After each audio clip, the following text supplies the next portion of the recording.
everyone, this is Swapnil Shaha and This is Snigdha Shaha from Snigdhanil Vlogs. Welcome back to our channel and welcome to our new video. তো তোমরা যারা আমাদের চ্যানেলটিকে এখনো subscribe করোনি তারা এখনই অবশ্যই সাবস্ক্রাইব করে নাও। তো চলো আগে রেডি হয়ে আসি, তারপর তোমাদের সাথে আবার দেখা করছি। টাটা। তো গাইস আমরা রেডি হয়ে গেছি, সো লেটস গো। তো গন্তব্যস্থলে যাওয়ার জন্য আমরা দমদম থেকে 12:41 নৈহাটি লোকালটা ধরেছিলাম। কথায় বলে ধর্ম হোক যার যার, বড় মা সবার, আর বড় মা না টানলে নাকি সেখানে পৌঁছানো যায় না। তাই আজকে আমরা গেছিলাম নৈহাটি বড় মার মন্দিরে পুজো দিতে। বড় মার ইতিহাস তো তোমাদের সবারই জানা মোটামুটি, তাও আমি একবার তোমাদেরকে বলে দেবো। তার আগে বলে দিই, নৈহাটি জংশনে নেমে তোমরা দেখো বাঁ দিকে যেই রাস্তাটা গেছে সেই রাস্তা দিয়ে সোজা হাঁটলে একটা ডান দিকে রাস্তা পড়ছে, ওটা ধরে সোজা 2 মিনিট হাঁটলেই কিন্তু তোমরা বড় মার মন্দিরে পৌঁছে যাবে। তো চলো এবার বলি বড় মার ইতিহাস। নৈহাটির বাসিন্দা ভবেশ চক্রবর্তী কিন্তু ঠিক এই জায়গায় একটা ছোট করে রক্ষাকালীর পুজো করতেন। কিন্তু আজ থেকে প্রায় 100 বছর আগে ভবেশ চক্রবর্তী ও তার 4 বন্ধু মিলে নবদ্বীপে ভাঙারাজ দেখতে যান। সেখানে গিয়ে বড় বড় মূর্তি দেখে চোখ ওঠে কপালে। বিস্মিত হয়ে বড় বড় মূর্তি দেখে নৈহাটিতে ঠিক এই রক্ষাকালী মূর্তিকে বিশালাকার মূর্তি গড়ার পরিকল্পনা করেছিলেন। কথিত আছে এই পুজো ভবেশ চক্রবর্তী স্থাপন করেছিলেন, তাই এই দেবীকে ভবেশকালীও বলা হয়।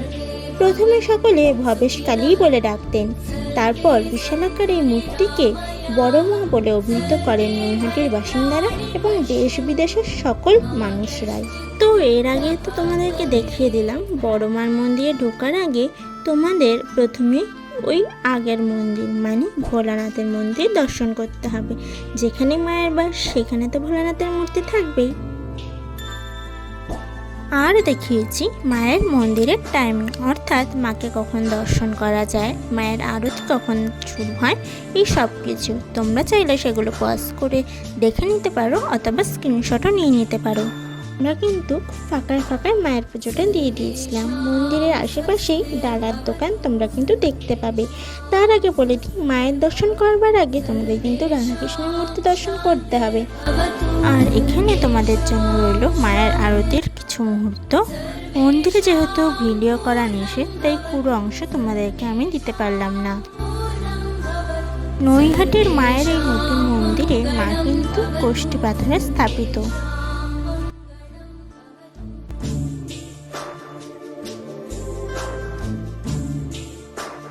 আর যেখান থেকে আমরা ডালা কিনেছিলাম সেখান থেকে মায়ের এরকম একটা ফটো দিয়েছিল। পুজো দেওয়ার পরে এবং মায়ের আরতি দর্শনের পরে এবার আমরা মায়ের প্রসাদ খেতে খেতে বাড়ি ফিরে যাচ্ছিলাম।